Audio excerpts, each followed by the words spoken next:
Good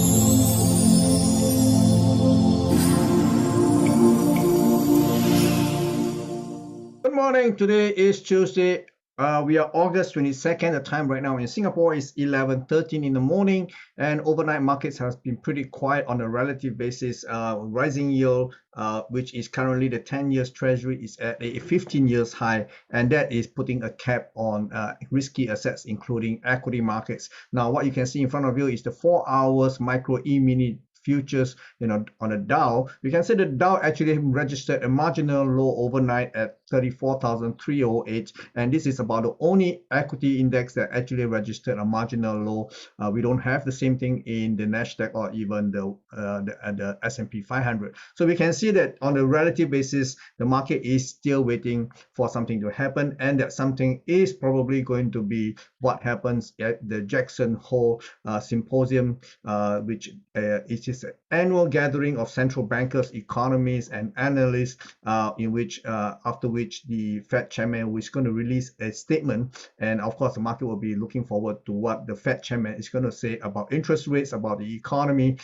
Basically, what the market will be expecting is what the Fed is going to do as far as interest rate is concerned. So ahead of that, the market is pretty quiet. We do not have any major statistics that can be released today, and the only one that we can look forward to tomorrow, we're going to have a bunch of purchasing managers index going to be released from Germany, from Eurozone, for the US as well. Now, that will be, of course, the highlight for tomorrow. But in the meantime, the equity market looks a little bit quiet right now. There is the prospect of a bounce, but right now we are seeing the even if we do get a bounce, it's going to be a technical rebound. And in the Dow Jones, the most I can expect is probably a challenge of the 35,000 levels, but I don't expect it to sustain for much longer before the market hits downwards again in an extended decline from the high of 35,844 that we see in late July. So the target right now is about 33,850 in the futures contract. We have already hit this immediate target, which is 34,500, and the market has a low of 34,308, and I do expect it to bounce a little bit before it come back down to complete a 5-wave decline targeting 33,856. And in the S&P 500, similarly, I'm using the micro E-mini as S&P 500 futures as a reference. We can see that the price has actually bounced, and we do not have that marginal low that we saw in the Dow. The low remains at 4,350 in the futures contract in the S&P 500. Overnight, we have a bounce into a primary resistance area, which is 4,420 overnight. You can see that this is the price range in which I expect the price to hold. There is a possibility the market may ease off a little bit before it attempt one more round. The key area to watch will be somewhere between this bracket of prices between 4,414 to 4,434, and all the way to perhaps to challenge this the underlying of this blue color line, which is previously a support line, now is turn resistant. So I do expect prices to actually bounce a little bit higher before it continue to drop. My target for this round is somewhere between 4,262 to 4,305. So we do see a little bit more to the downside as far as equity index is concerned. Now in the micro E-mini Nasdaq 100, we do get a bounce, but the bounce has yet to hit my target level. I do expect a little bit of pullback before the market goes back up again to test the 15,100, the 15,300 range, but I do not expect the market to trade much higher beyond that. I do expect the market to come back down again to test the 14,000 to 14,400 levels. So do watch out for a bounce followed by another dip. And over in Asia, we can see that the Hang Seng is actually struggling. It has already hit my target, which is at 17,707, and the market right now is already a little bit stable, but right now it is a little bit premature to say that this is the bottom, because it does looks bad going forward, because the overall trend for the Hang Seng is looking to be very bearish. Even if we do get a bounce, I do expect the bounce to be contained between 18,500 to 18,800 range before the market comes back down again. And in the Nikkei 225, you can see the Nikkei has actually rebounded, but I think the rebound is stalling a little bit, although it does have a little bit more room to the upside. I do expect a challenge of 32,000 to 32,200 range before the market comes back down into this bracket of prices about 30,700 to 31,240. So again, overall, I do have a slightly bearish outlook in equity markets. Now let's take a look at the dollar itself. Now the dollar remains very, very firm overnight. We have a high of 103.57. This was traded last Friday, and the market has not budged very much from this price, and there's a very likelihood it will dip a little bit. I think because over the last 48 hours we can see that the price has been very stable, so I do not expect a major dip here, but I do expect a minor dip, perhaps into the 102.33 to 102.80 levels before the market goes up to challenge my target at 103.84. So this should complete a 5-wave rally, and after which the market will probably come back to test this area one more time. And of course, this is where we are right now in the euro versus the dollar. The euro has actually hit a bottom of 108.45 and now it's rebounding. But again, this rebound is going to be a technical rebound, and I do expect some kind of resistance emerging from 109.55 to 109.80 levels before the market comes back down again. I have a medium-term target at 106.16 to 107 even. So do watch out for further losses in the principal currency, and that also includes the sterling pound. Although the sterling has been relatively firmer compared to the euro dollar, but this is likely to be a 3-wave rally, possibly to challenge the 128, perhaps even surpass it marginally to as high as 128.60 to even 129 even before the market unravels to the downside. I have a target somewhere about 121.70 to 133 level. So this is a wide range of prices. No, sorry, this is 132. My pardon here, this is not 132, it's 122.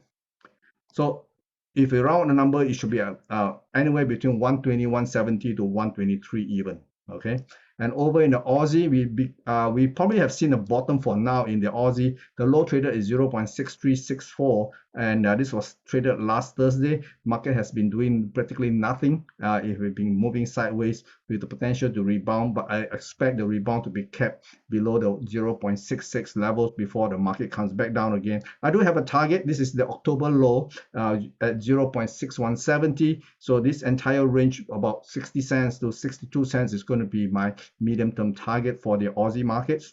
And the one that is really causing a little bit of a discussion is going to be the dollar versus the yen. Now we all know the dollar yen is in a intervention watch right now. So-called intervention watch is to watch out for signs of Bank of Japan coming into the market to intervene in the foreign exchange market by selling the dollar and buying the yen.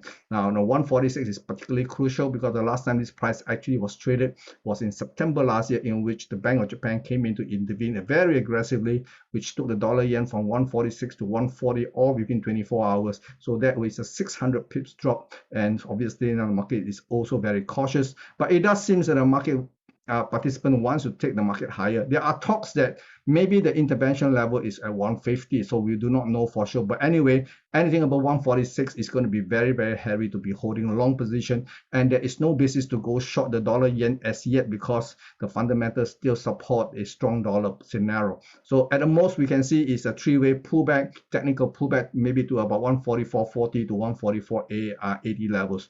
We expect, I expect prices to hold a little bit before the market attempt higher to tease the Bank of Japan to come in to intervene. Okay. Now in dollar Canadian, we can see that the dollar has been firm, and we can see that in the dollar index, and we definitely can see that in the dollar versus the Canadian dollars. We can see that the market high is 135.75, and there is the possibility after a minor pullback, the market may actually challenge the 136.70 level, which was the April high of this year. And over in crude oil prices are a little bit soft this morning. We can see that the price came down from $84.89 all the way to $78.95 before we see a bump up. And this price only managed as high as $81.75, just a little bit short of my ideal sell zone here. So obviously I was hoping the market can bounce into this level to complete a 3-wave rally before it comes back down again below the $78.95 level, ideally to test the $76 to as low as $74.40. So this will be my ideal buying price. Okay, let's see what happens. And in the precious metals, we can see that because the dollar is so firm and because the treasury yields are at a 15 years high, now they take away the incentive of buying gold because gold practically has no yield, whereas the US Treasury fetch a yield of above 5%. Okay, for the 10 years is already above 4%, is at a 15 years high.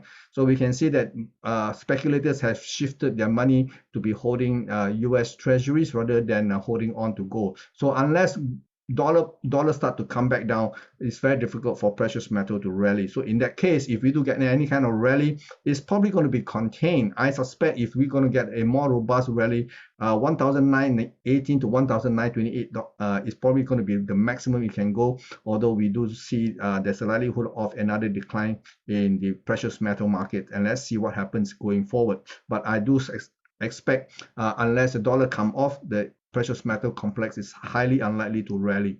Now, there is a slight difference in the silver market. You can see silver actually rally overnight, and this does looks a little bit strong. But again, I do classify this as a technical rally, and the low so far is $22.22. And this rally here we see is likely to be kept around $23.53 to $23.84 before the market unravels to test the June low at $22.11. Do watch out for this move here. And over in Bitcoin, after the sell-off that we saw on Friday last week, we can see that prices are remaining still on the rope. Prices marginally dipped below the 26,000 levels for the first time since we saw the rally this year. And we can see that the prices are probably gunning for the near-term target of $25,630 or the June low at $24,840. So between these two levels, I think the market should be able to find a temporary bottom forward. Now, this is all I have for you for today. In the meantime, you take care. I'll come back to you tomorrow with another update. Bye-bye.